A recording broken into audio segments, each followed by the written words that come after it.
Hi, this is David Gawley from Pentagon Solutions, and I'd like to take a very quick look at AutoCAD Civil 3D 2012, creating some junctions. I have an existing ground in here, and I have some various horizontal geometry alignments, and I'm going to create a geometry. I'm going to create a junction at these intersection points. You can see I've got my existing ground model in here, so on the vertical profile, and I've also added in my vertical curve. I have got my points roughly to where I want them to nip in, although the junction geometry wizard will calculate this for me. Over here I have my various assemblies and sub-assemblies pre-created, although the junction wizard will populate these in the drawing. I've just tweaked them beforehand to actually suit, and you can actually save this out as an XML file. So again, it's a very simple exercise, just more to show the wizard and a wee bit of advanced editing on cul-de-sacs. So I'm going to go to create junction, pick up my intersection point. I'll ask for my primary route, and the wee wizard comes up. So we can specify our junction name, etc. in there and give it a description. We can also specify whether the primary road crown is maintained or all crowns maintained. You can see as I change this, it will update on the graphic, but I'm happy enough with the primary road crown being maintained. It should pick up automatically my vertical curve geometry in there. If not, you can simply pick it from the list. We can look at offset parameters in here, so what's the width of the physical road, etc., and any parent alignments, and do we have a widening. We can also look at our corner radiuses.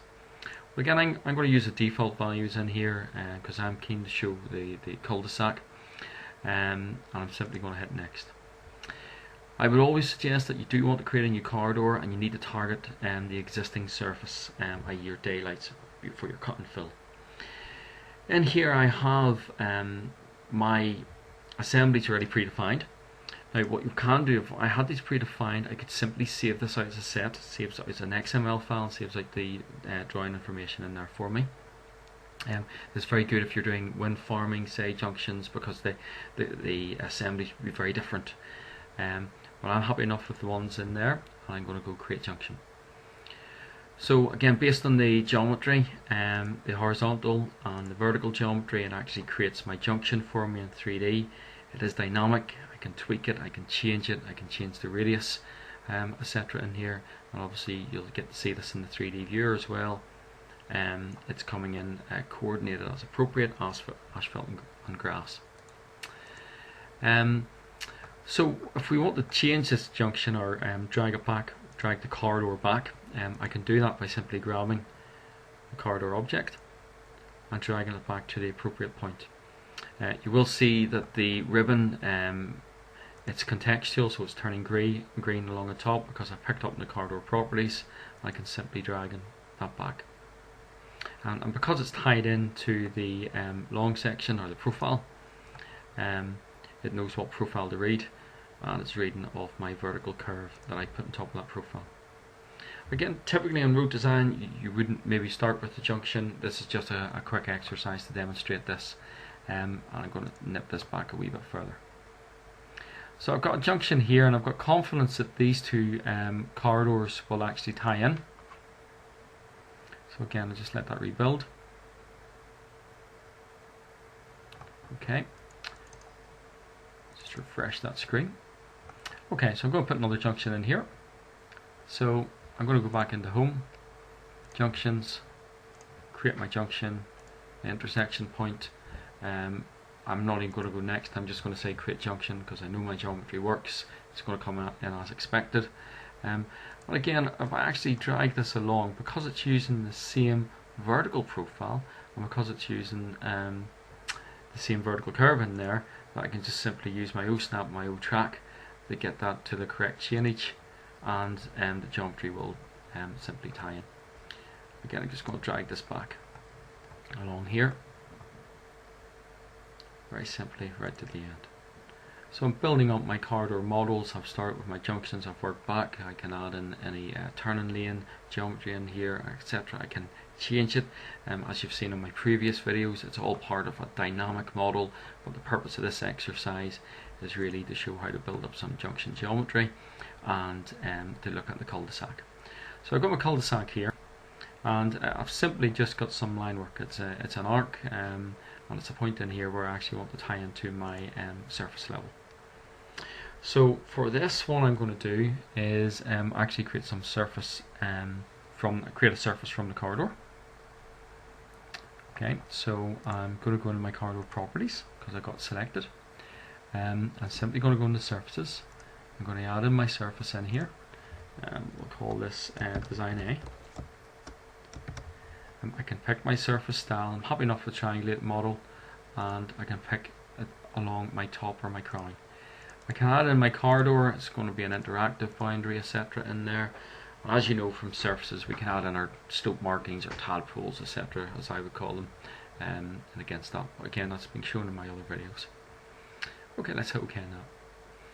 So once that's in, I want to just nip in a quick annotation level at this point, because this is my back of my curve and this is what I'm going to use. So I'm going to go into annotate, add labels, look at my surface label in here. I'm going to say let's add a spot label, and against this surface. At this point here, pick it up.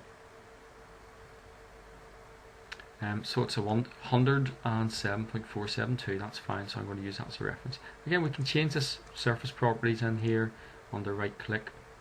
That's probably how I don't want it. I can say, you know, let's make that a bit tight at 0.1 and 0.5 meter contours.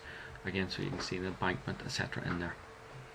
Okay, you can see my corridor model and my surface model as well. Okay. So from this cul-de-sac here, I'm going to create some alignment geometry. So I'm going to say alignment from objects. I'm going to pick up on it. You can see it's asking me to reverse my alignment. I'm happy enough for that. I'm going to call this cul-de-sac.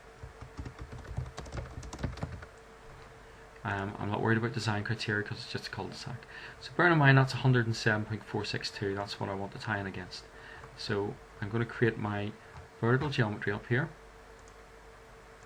Create profile from surface. I've got my cul-de-sac. I can add in my existing ground. I can add in my design if I want and draw ground profile. I'm just going to accept the defaults and add it in. And I'm simply going to start now by adding in my vertical curve. So I'm going to say my profile creation tools. I'm going to call this cul-de-sac VC. So I know it's my vertical curve or geometry. And I'm just going to have a look at drawing a simple curve of straights. Again, my other videos would go into this in more detail. And at this point I'm going to edit the geometry because I want to make sure it ties in, and that's why I put that level in there. There are different ways to do this. You could create a temporary surface, etc., but this is one way I do it. And I'm going to say let's edit the profile geometry and let's have a look at it in the table view. So in here I can change this.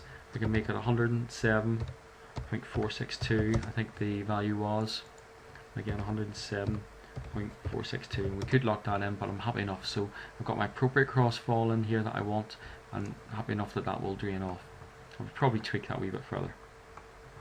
So 110.462. Oh, if I made a mistake in that, I could check it and change it. 462. Yep, so that's fine. Okay, now I'm ready to create my cul-de-sac. So I've got my alignment here, and I'm going to use this as a target alignment. I know the vertical curves at the right geometry. So what am I using for my actual cul-de-sac? Well, I've got an assembly created here on the drawing, which is called my curve return fillets because it's working from the back of the curve edge in here. Okay, I'm just going to refresh that screen. Okay, so if we go back in here, back into our alignment, and we're going to create a corridor from this. So I'm going to say create a corridor. I'm going to pick up my alignment. I'm going to pick up my vertical curve, cul-de-sac VC, and I'm going to pick up on my curve return fillets. And I just want to show you what happens when it goes wrong. I'm going to hit OK. So your cul-de-sac doesn't look as expected. And that's because we need to target this alignment here, and we need to change the frequency at this point. So if I go in my corridor properties, what I can do in here, if I look at my parameter information, I'm going to change my frequency. And I'm going to keep this tight along the curves at 1 meter frequency points, or you can add them in by change points. I'm going to go to set all targets, And the first thing I'm going to do is set up my existing ground, because I've got 2:1 slope going out, and I want to change my width alignment because I want to target that physical alignment. Now that alignment there is called north, so we go down to my north alignment and target it, and simply hit apply and OK. You'll see that the frequency's changed and it's targeted my north alignment. So I'm getting my cul-de-sac design as expected and as tied into my existing model. That's a very quick overview on the some junction wizard and doing a cul-de-sac in Civil 3D. I'm David Gawley, thanks for your time.